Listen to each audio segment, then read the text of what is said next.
now. So I'm just waiting for everyone. Guys, I'm just waiting for a second, as always, just for YouTube to confirm that we are actually uploading this in the right place. Yeah, I think we are fine. Yeah, it's episode, I'm just checking here, 43. Yeah, so welcome to episode 43, everyone. Wow. Good. I mean, I'm gonna always have like a number something. I'll let her talk in a second about the number.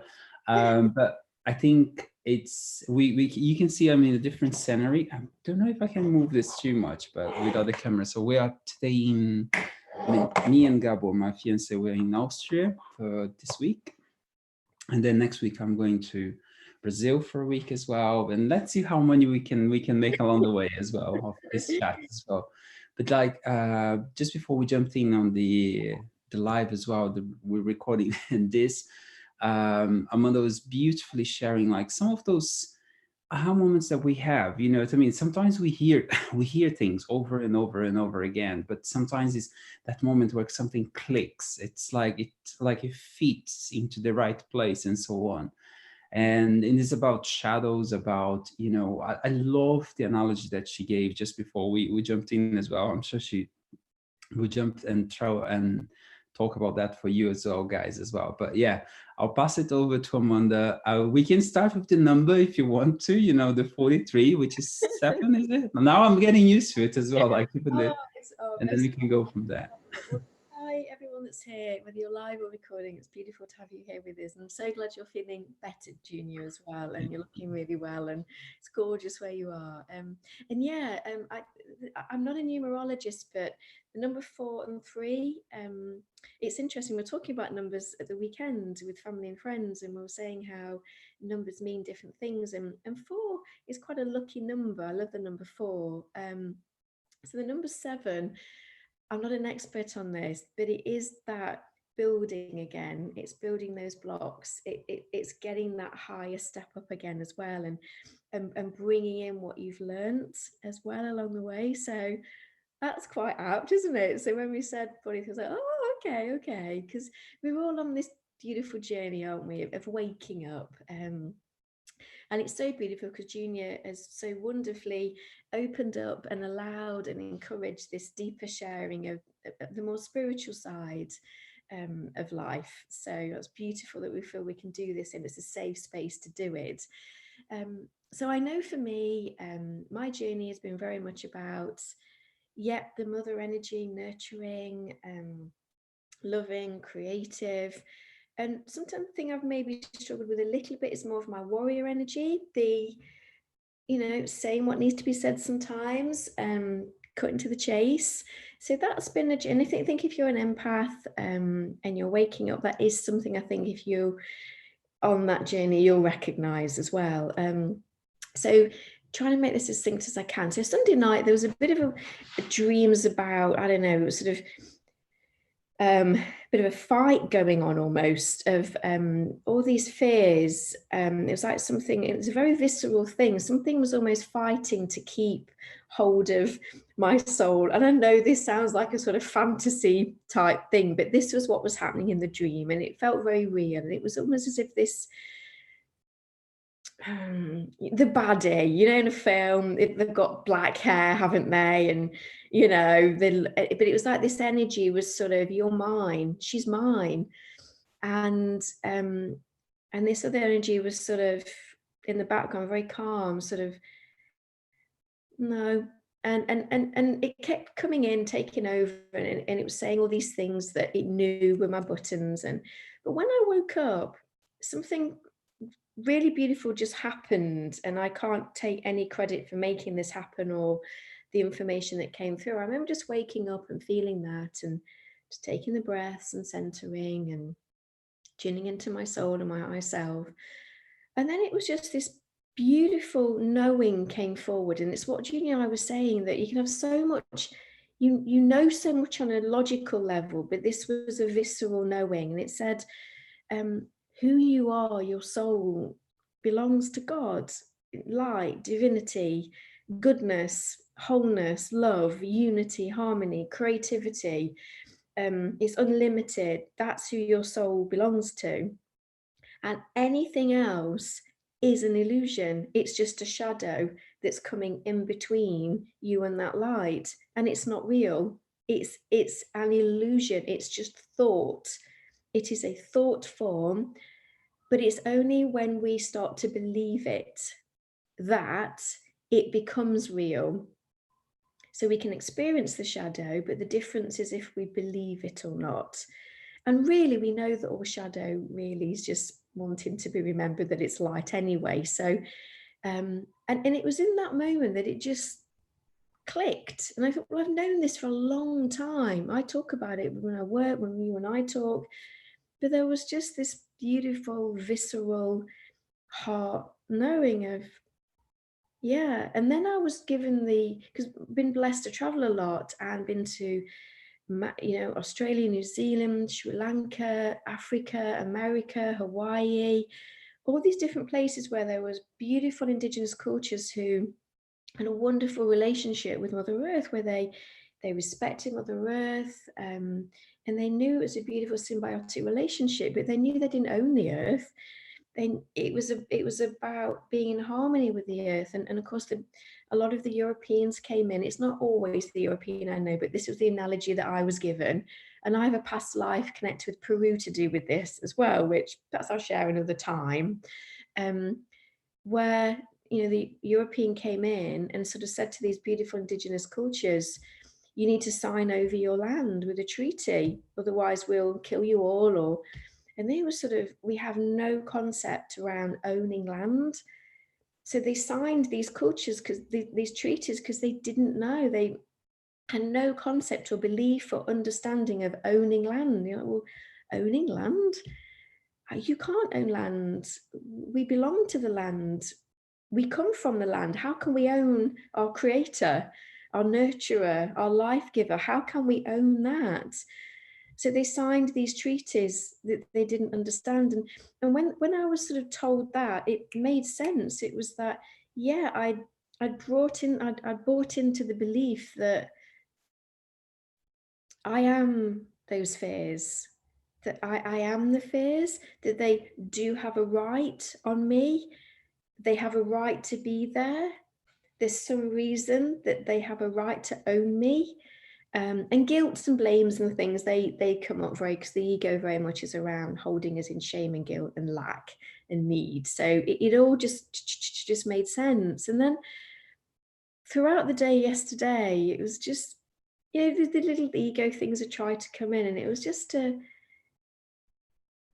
I see you. And it was that soul me that felt like loving, it's peaceful, but it was unity. You feel it's like a collective consciousness there that's loving, but you're part of it.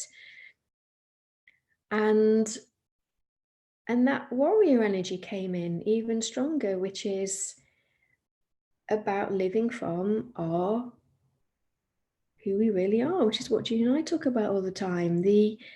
Our soul, our heart, our higher self, our spiritual being, our divine self, however you want to call that. And it was as if that part of me was just allowed to step up, and any sort of beliefs that had a bit of a hold, it was like it was almost like they sort of went, oh, okay, we kind of give up because she gets it, she's woken up. And that's what we hear all the time on the spiritual journey, isn't it? About it's the waking up out of the illusion. And when you're in a dream and someone says, wake up, well, it's very real, isn't it? So how do you wake up out of something that feels so real? But that's what we talk about. It's I'm going to spend time coming out of my head. I'm going to tune into my heart, go into my body, feel that space. And the more we do that, the less that ego self, the conditioned, fearful ego self, should I say, because we do need an ego. But when the ego, or that separated human self, has been reconnected with the soul again, it's all the things we talk about. It's like the little child that's been lost in the woods and desperately trying to survive. When that little child gets reunited with the parents again, oh, it feels safe, it can relax. It's not going to run around the woods anymore like a crazy child that's demented with fear. Can just relax again. And we are here to be human. So we're not getting rid of that ego. We're just reintegrating the ego into the place that knows it's love and it's unconditional. And what was really nice yesterday, as that little fears tried to come in, they were trying to say things like, well, is your soul worthy anymore because of, things you've done in this life and past lives? It really knows what to say. And this is where my soul, my higher self, divinity came in and said, we've always loved her. We just knew she believed in the fear. And that's why any of us do things that isn't loving, that isn't coming from a higher self. And that made me cry, because it was that part of me that said, there is no shame here. That's the illusion, that we're shamed. And yeah, our moral compass, shame is emotion that can say, I think we said before, if I was to kick a dog in the face, I should feel bad about that. If there's, but when we think as a person we're shame, that's when the illusion, the shadow, the conditioning gets hold of us, and we can kind of act from that as well. So I was really excited to share this today, and Junior's so beautiful. He was like, yeah, man, let's leap in, let's do this, because it's almost like you're on that side now where you have woken up and you're saying, any part of you that's sitting here listening to this that says, well, that's really nice, Amanda, isn't that, oh, that's great for you, isn't it? But I can't let go of this because I'm ashamed because I've had failed relationships. I'm ashamed because I've failed careers. I'm ashamed because I've betrayed somebody. I'm ashamed because of money. I'm ashamed because of things I've done.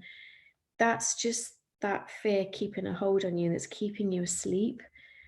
And it's when we can say to that shame, you are so loved. You are so loved.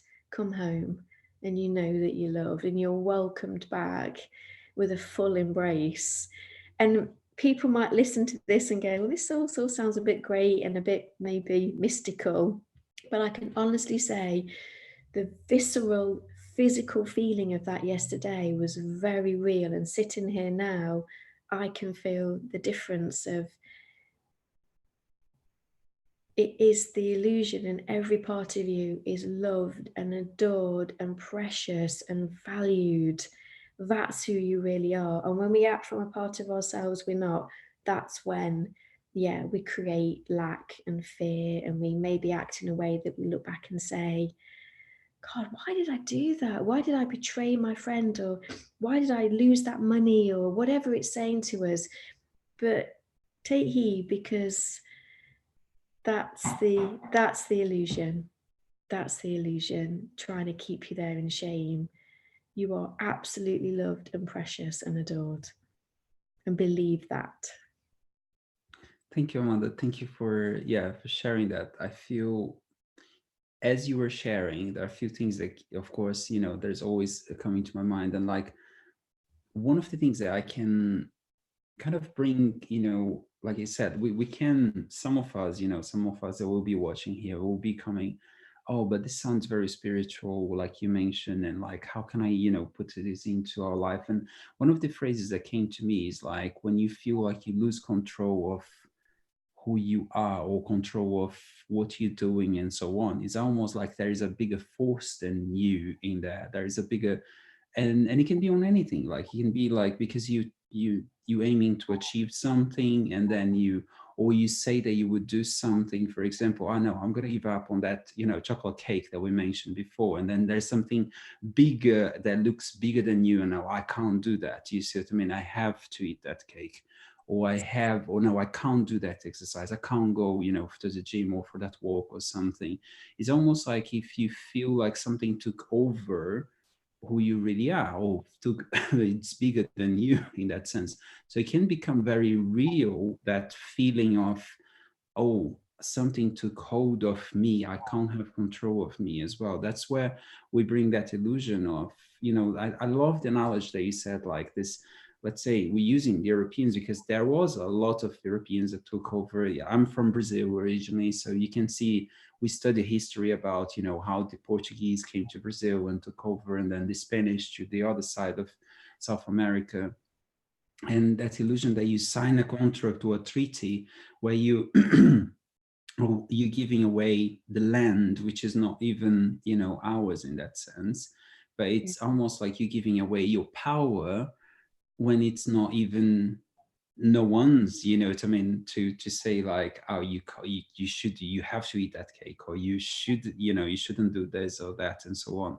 It's just bringing that power back to who you really are. And like, and it's even, it's almost removing that ego part, which is like, oh, it's my power. Do you see what I mean? It's almost like it's the power that I have, you know, control of. And even if you have the illusion that you don't have control of, you can actually, you know, ask the bigger, you know, entity, God, divinity, and everything else to support you and to remind you, to bring you back home, to actually, you know, feel the love, feel the connection, feel the light, and awaken from that illusion that we're living to.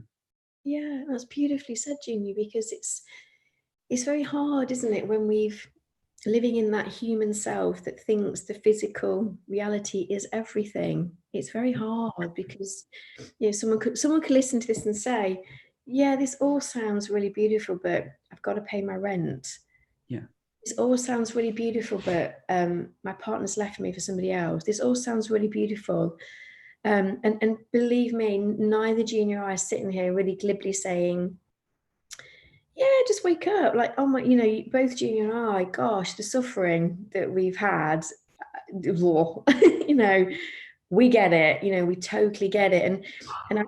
And so please don't think we're sitting here really lightly saying, well, just put that chocolate cake down. Oh my God, what's wrong with you? We really not. We get the battle that it can feel like. And I think that's why in the dream I had before I woke up, it felt like a battle almost for my soul, for my light. It was that feeling of something really wants to keep me in this illusion, and this physical reality is a reality on a level. How we experience it is very real.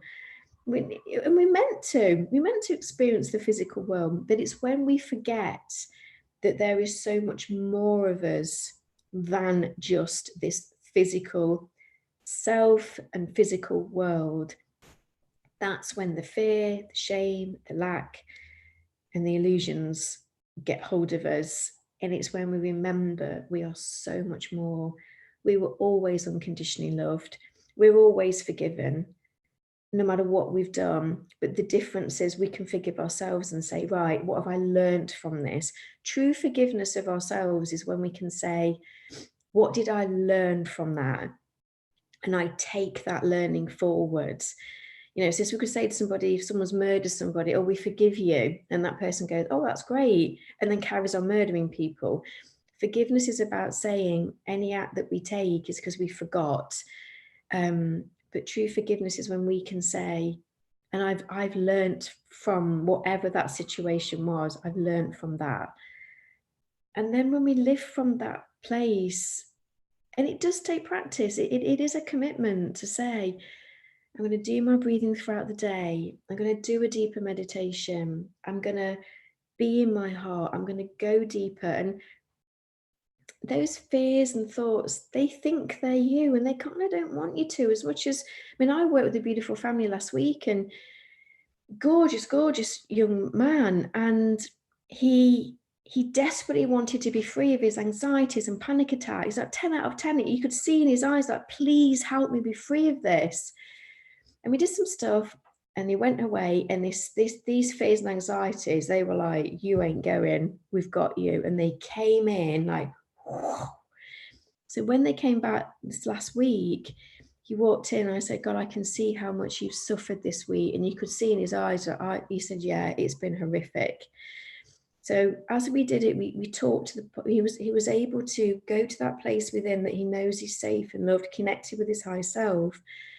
And then he was able to talk to, because we created a loving space, he was able to talk to that part of him that lived off the fears, lived off the panic, lived off I'm not safe. And he was able to beautifully, lovingly talk to it, release it, set it free, forgave it, forgave himself, said, I'm so sorry. And without going into too much detail, that energy was sent away. It was sent home again. And you could feel it was like he looked different. Like his mum came in, and something happened when the mum came that could have brought all the fears up again. And he was just there, like super calm. And it was the child that sorted this potential issue that had just happened with the mum, that could have been drama and problem and chaos. And he sorted it.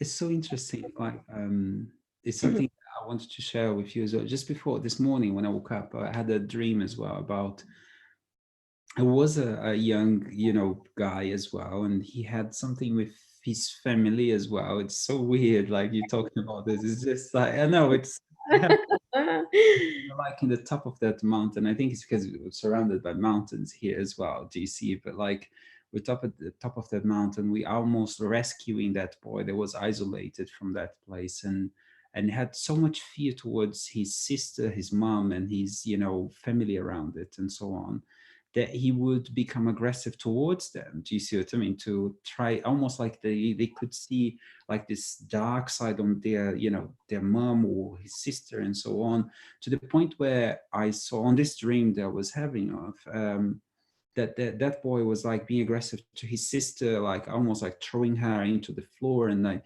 but you could at the same time on the dream, I could see what he could see on the girl. It's almost like he could see something, a shadow in that. Do you see? He couldn't see his sister anymore. It was just a shadow that he was trying to protect, and that shadow was trying to attack. And then halfway, meanwhile, I could see the other side, which is just a girl. It's just the little, and all that illusion of the shadow in the girl in that sense. And it's how and interesting that I woke up on now. Okay, how can we help that person to actually see the reality, not illusion? And we're talking about the illusion that we can see here now. It's I'm having goosebumps as I'm watching this, like as we That's beautiful. it's so interesting. Like we can feel and I shared my own anxieties and everything in here as well, how that it feels real. Do you see what I mean? It feels like the threat, like Amanda was saying, the threat with the money, the threat with the treats that we sign, I mean, these illusions of like I own this, or people own me, or anything that we say here in that sense, or I lost that. Do you see what I mean? The sense of illusion that you lost a car, or you lost a house, or you lost a loved one. We spoke about grief and so on, and how much we can be sucked into that illusion of like, I has to be different, it shouldn't have happened in that way, and so on.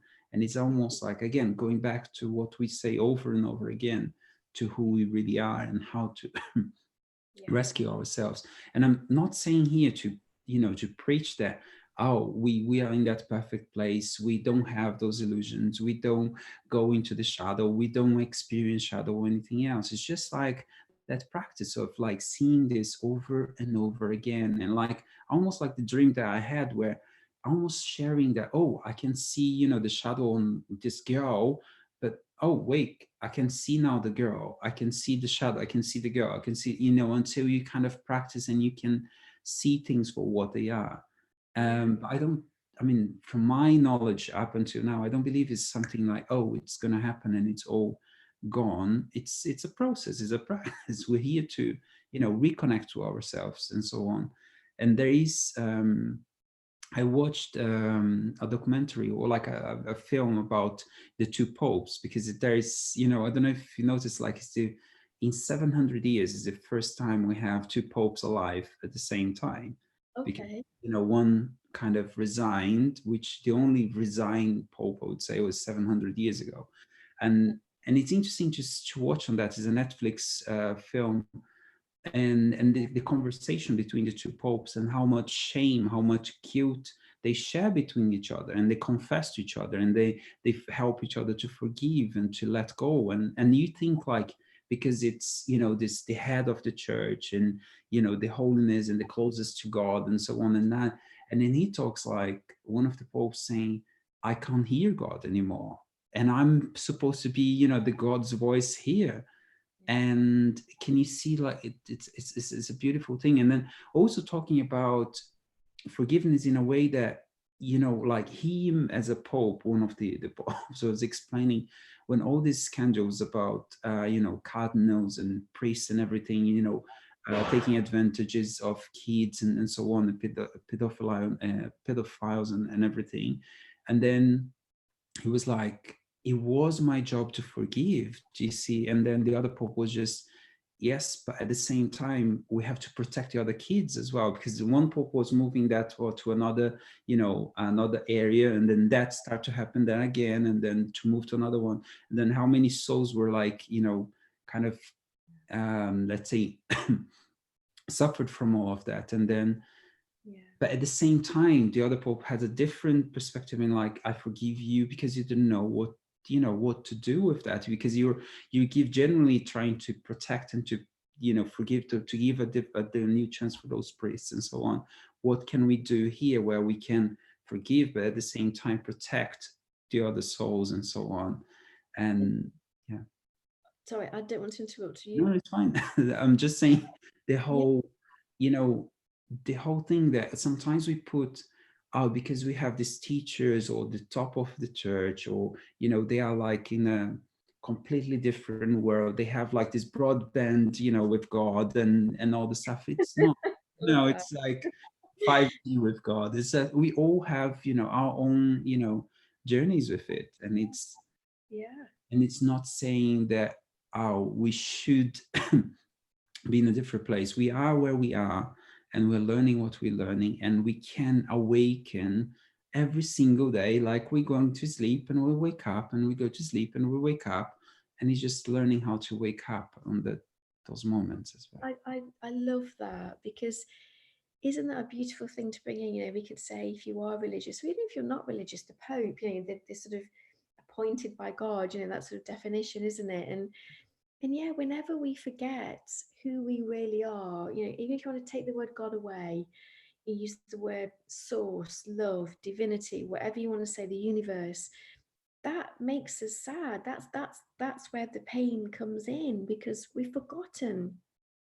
So we are living in the fear of forgetting who we are, and that, you know, we're abundant and safe and loved, and we're all special. I think that was really beautiful when you were saying that. Part of, like, a lot happened yesterday, but part of it I was shown, I was with God, and it was my soul, and but the beautiful thing was, it was sort of, because my ego had a moment of, oh, I don't, oh, I don't want to be like really special, and it was really beautiful, because that divinity, my soul said, we're all at God's hand, you know, we're all there. So that was my ego. That was a fear of, oh God, I don't want to, what am I, and it was like, no, let that go. That's another illusion, that we are all God's children. We are all divinity. We are all that. It's just how much we've forgotten that. And yet that might move us. The more we forget, the more we live in fear and lack and need and want. And yeah, it might make us do seemingly crazy things. Because, and also, and we're not saying, are they? But if we meet somebody or come across an organization or come across somewhere where the majority is a consciousness that's living in the opposite of love, we don't want to sort of blithely jump in and go, hello, da-da, the light. It is important we shine our light now, but also that's discernment, isn't it? We don't have to be fearful of when someone presents as a big shadow, as that beautiful dream you had. But it's knowing, isn't it, that if I just shine my light in this situation and hold on to love, knowing I'm not on my own in this, I don't have to battle the shadow. But yeah, it might be that if that person's shadow is presenting as a paedophile, well, I need to make sure they're not with children. So I might have to physically do something to protect not only that person from, what you want to call it, their shadow self, the conditioned ego, whatever it is, and I need to protect the children. So, but we don't need to do it in fear anymore. We do it almost as if we're that warrior. You know, we've got, you know, God, source, light behind us, and we do it in that way. It doesn't have to be fear-based or attacking, or and I think that's been a bit of a battle for a long time. There's a lot of light in you. We've either been killed for it, persecuted for it, and it has made us a little bit afraid of shining our light, because it can make the shadow, conditioned fear, false beliefs, attack it because it's scared of it. But ultimately, as you just said, we forgive us all, for we knew not what we were doing when we were in that fear, because that fear's forgotten it's the light. Maybe it says, I'm so shamed, I can never be the light again. So I've got to hold on to this and hold on to whatever power I can get. And I love what you put it in here, Amanda, because it's like we're not saying that we don't trust the person, but we are also helping the person to, you know, build that strength. Like, I love what the analogy that you put, like, okay, how can we protect the child and protect, you know, the soul of the person that is going through? It's not just condemn and like saying, oh, you're never going to be forgiven, you're not going to get, no, it's just how can we make sure that we can create that space, and we can use that for ourselves as well. Like, for example, if you know that you've been, you know, you can't eat just a slice of cake, we're gonna have the whole cake, or like, don't work in a, I don't know, like in a bakery shop where the baking cakes over every day.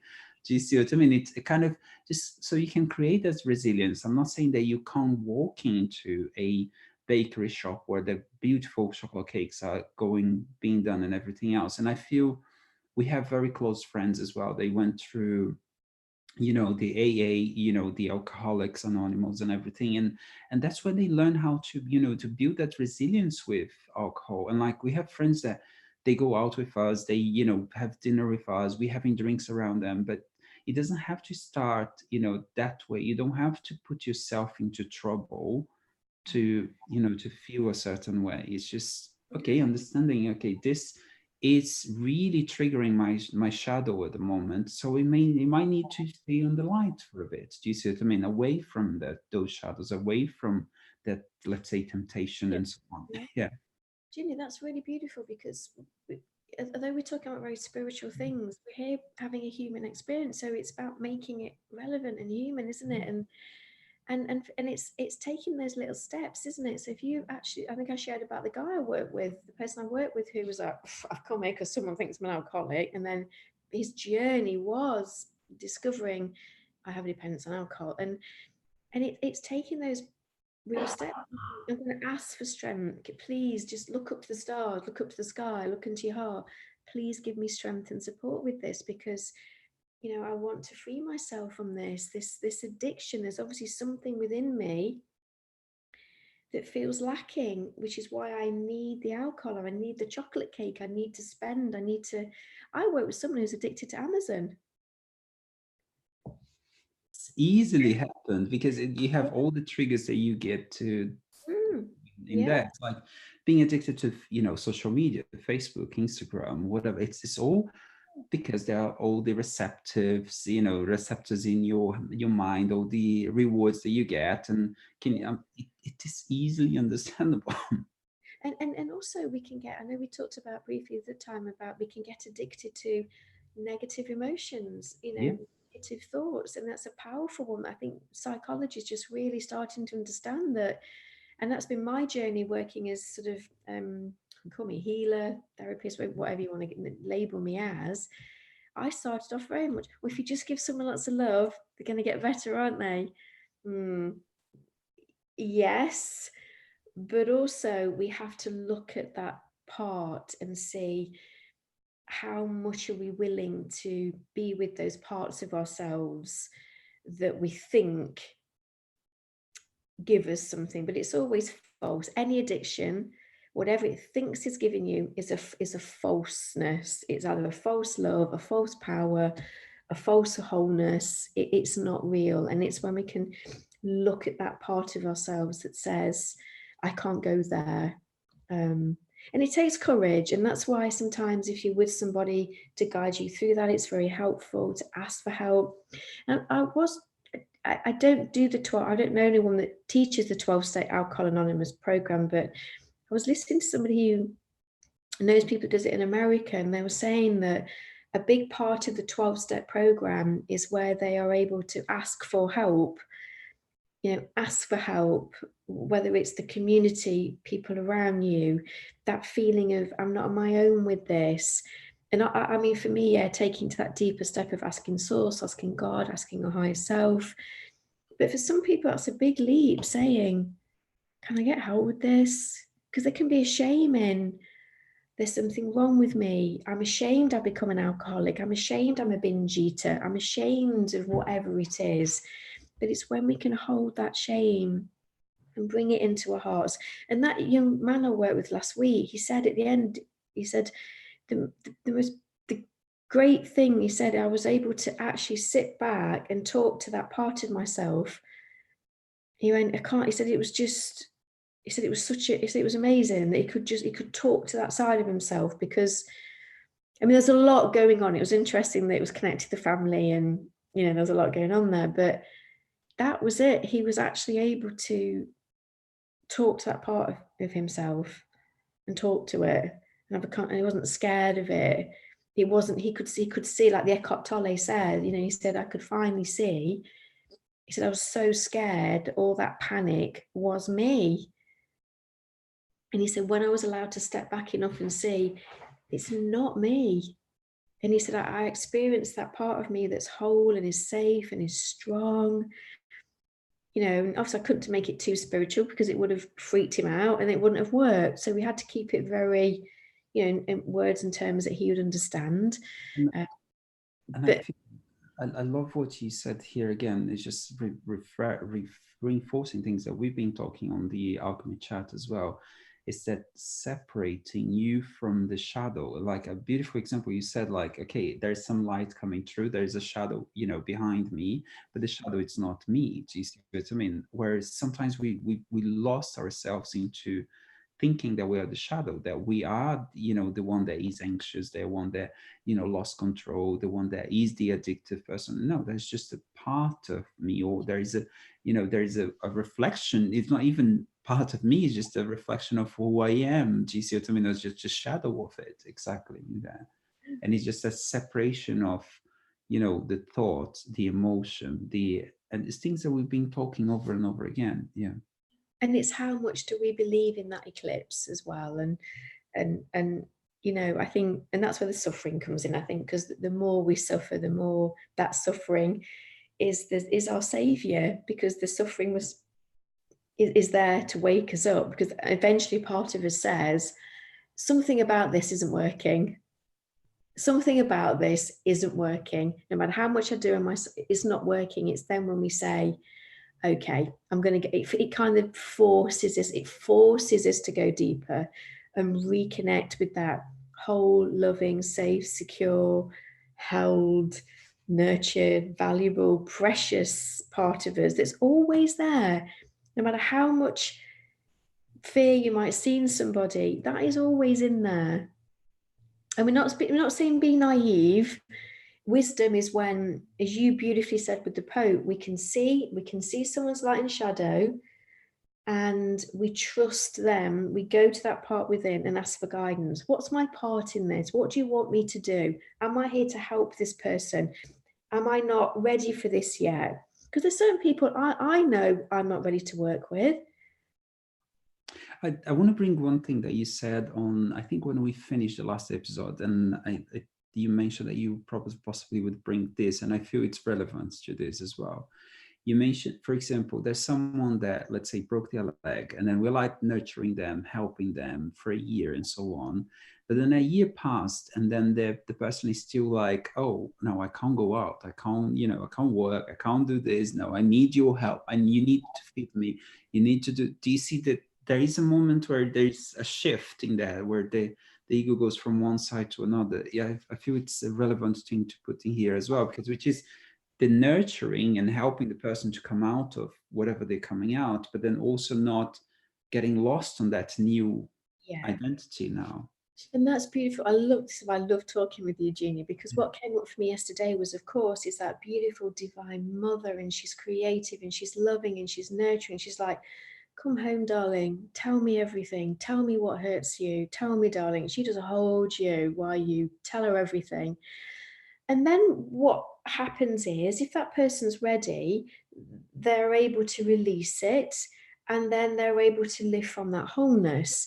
But what can sometimes happen is, if, say, that person go, oh, maybe I wasn't given the love, or I don't, so I need to get all that love and wholeness from outside of me. So, it's almost that thing of, I need you now to give me the love, give me the care, give me the nurturing to make me safe.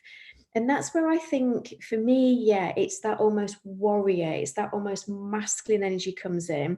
And that's when this side of us comes in and kind of goes, hey, let's have a look at this. Your leg's being x-rayed. So we know on a physical level that leg's fine. We're not saying, because the fear of being, oh my God, if I have to go out in the world, I might fail. And I like being held and nurtured in this house, and I get fed and I'm given love, and it's great. I don't have to expose myself to possible failure, rejection, abandonment, embarrassment, humiliation. And then that real fear gets in of like, if you step back, they can get quite angry or resentful, like you say, I'm aggressive, and like, give me that safety back. And that's when we always start off with the nurturing. We always do. And then it's that, okay, let's look at this part of you with love, but with strength. Have you ever heard the word killing me softly with kindness, killing with kindness? And I look back and I think, gosh, yeah, I know I've been guilty of that. And I apologize to anybody I've been like that with, wholeheartedly. But it's getting to that place of, like you say, almost that transition of when you can see, this person's been depressed for a long time. And no matter how much care, time, nurturing, therapy they're given, they're not getting better. And that's when that almost, yeah, I call it the warrior, almost that masculine energy comes in. That energy comes as, right, okay, honey, let's sit down. Let's look at this. Let's look at that part of you that doesn't want to let go of the depression, that gets angry when somebody isn't supporting your excuses anymore. Oh, well, I remember someone saying to me, it's not my fault I've got mental illness, and you just obviously had a really easy life. And I was like, God, let me walk you through my life, mate, because please, it's not been. But I remember feeling their anger, because it was their powerlessness, and they were fighting for that. If I can blame you, you just don't understand. And I was trying to be kind and say, this has been going on for a long time, and I can feel your anger. I can at me for saying, let's look at the part. But it was almost like that shame did not want to be looked at. Do not make me look at that shame, because that's what I am. And it's painful. It was painful to be in that interchange with that person. It was saying, you're so much more than this. And bless them, that fear, it got such a hold on them. And the fears were, when I get depressed, I can withdraw, I get a lot of attention, and I do the mental illness, and it gives me a lot of excuses. And I'm not this, please don't think for a minute I'm dissing mental illness. It's been a big part of my family. But when we hold something as an excuse, it as you said before, it takes our power. And it's when we can, and that's where willpower comes in. You cannot drag somebody into that shame and go, look, it's love. You kind of can't. You love them, you forgive them. You say, I'm so sorry that part of you has forgotten all that it is. I'm going to shine this light, I'm going to love. But the strength comes in when we say, I'm not going to feed the fears or support whatever the reasons are being given to keep those fears going. I can't be part of that anymore. And that takes strength, because that person might not like you, they will blame you, they'll withdraw from you, whatever they will need to do. But that takes strength. That's love, to say, I'm going to be what you need, not what you want. And that part of you might hate me because you feel like I'm taking away a false source of love, power, strength, support, whatever it is. And that takes strength to do that. And that's when we remember, like you said in your dream, who his sister really was, who the boy really was. And sometimes it might be, yeah, we have to give that person space, because the more we support their fears, and we hear the term enabler, don't we? You're allowing that, and we have to look at that part of ourselves. Why am I enabling this? Why have I become entangled in this? What's going on here for me? What's happening here? And that's what kind of happened a little bit with the families I work with. It's almost, families will come and go, my kid's got problems, please sort them. And very often, as we gently unravel, depending on where the families are, it's everyone's part in this. And that's not blaming, it's not shaming, it's not that. It's actually, we bring it into the light, which we can bring it into the love. God, why do I pander to one of my children? Because I don't want them to feel fear. I don't want them to suffer, so I overly protect. Done that, been there, get it, do. We're not sitting here saying from this pillar, thou shalt not. The reason Junior and I can share this is because we've experienced it. We know it. We get that. Enabler. Yeah, get it. And what was that? What's the enabler? It's the, I don't like seeing other people suffering. Part of it was, I can't feel okay if you're not.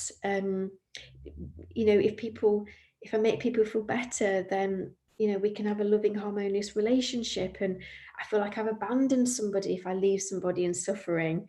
But now I understand that you never abandon anybody. We're always connected at soul level. And actually, sometimes the most kindest, loving, most powerful thing we can do is stop enabling and say to that person, I love you. I see who you really are. I see who you really are. And I adore you. And I love you so much. And you can do this. But that's when we have that affectionate detachment. That's when we untangle. We don't become entangled. As you've always said, we let that person be where they are. And we know that suffering is source God's negative feedback. It's that way that the more we suffer, it's the thing that eventually wakes us up. So if we keep trying stopping people from feeling that suffering, I feel it's yeah, the knowledge that came to me, or the thought that came to me, is like, is that unconditional love, that I love you so much that I let you suffer, almost. Do you see what I mean? it hurts. So much. I let us to have the distance. Do you see what I mean? I love you so much that I won't let you stay with your sister for the moment. Do you see what I mean? Or I love you so much that I won't let you be the priest that you always been, for example, because now we needed to separate. Do you see what I mean? The unconditional love, where you can actually help the person to to awaken, to find themselves. And I'm not saying, and in not actually putting that expectation that they have to find it, is almost just allowing you to connect to who you really are, to understand what's your step now.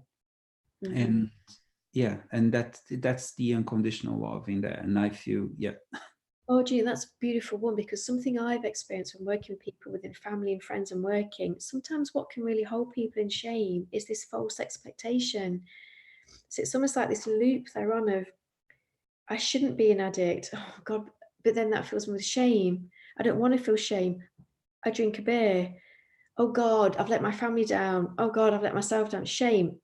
Oh God, this shame's too painful. Oh God, what can I do? I'm going to drink a bottle of cider. you know, and it is that, isn't it? And that's the strength of love, isn't it? That's unconditional love. And that's when we have unconditional love for ourselves as well. And that's where, for me, bringing in love, life, source, God, divinity, where it says, and that was just something that came through yesterday. And it really just lightened things for me. He, she, God, divinity said, you all come home. You will make it home eventually.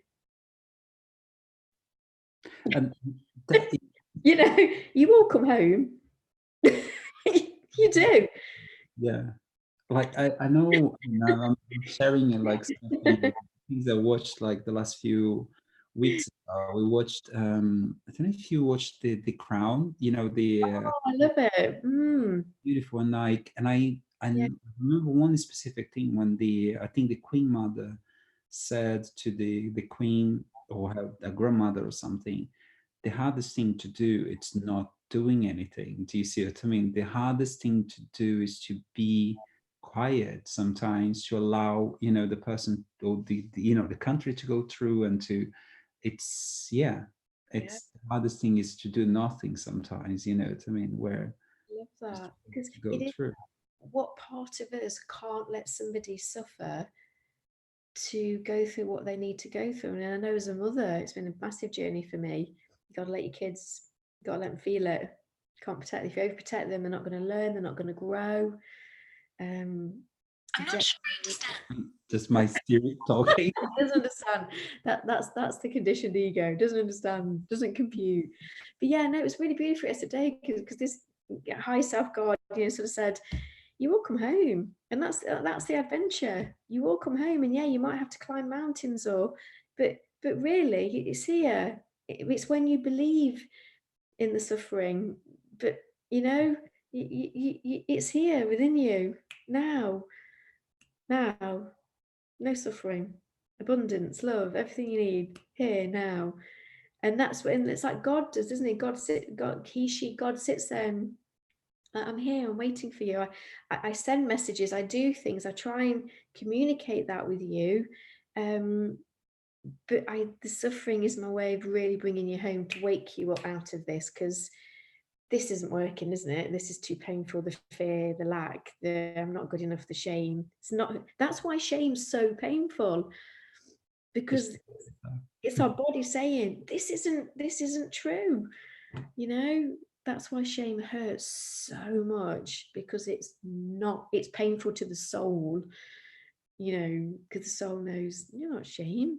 You're the opposite. So Okay, we got an hour today again. I know we haven't done another episode for a while, but yeah, I think, yeah, thank you, Amanda. Thank you for sharing that. And I feel whoever is watching this as well, I know you're gonna take what you get to take from this. And even if you haven't come to a conclusion from all the conversation that we have done, I think the aim from our alchemy chat is literally for you to tap into that source, to who you really are, to start seeing things in a different way, to not because we can get addicted as well. And I know myself, you know, even on like, oh, I have to have a resolution, you know, at the end of this episode, for example, I have to find the solution. I have to find, you know, the magical pill that will sort out everything in my life, and now I don't have any issues anymore. And yeah, and I feel one of the main messages that we want to put in here, that it's okay, whatever you're going through now, it's what you meant to be going through. I know it might be painful to hear that and everything, but trust that you're not alone. Trust that yeah, you're not here for no reason. Do you see what I mean? You're not feeling what you're feeling for no reason. You're feeling because there's a reason behind it. And even if it's painful, or if it's not painful, if it's joyful and everything else, or whatever it is that's going around you, it's just trusting that is the right place, and trusting that, you know, there's a bigger source, energy, God, you know, however you call it, that is ready to talk to you, to nurture you, to help you, to be tough on you. Do you see what I mean? To be, you know, to, yeah, to show you the next step as well. And just understand that, yeah, I feel we tap on this quite a few times, you know, suffering, it's not about getting addicted to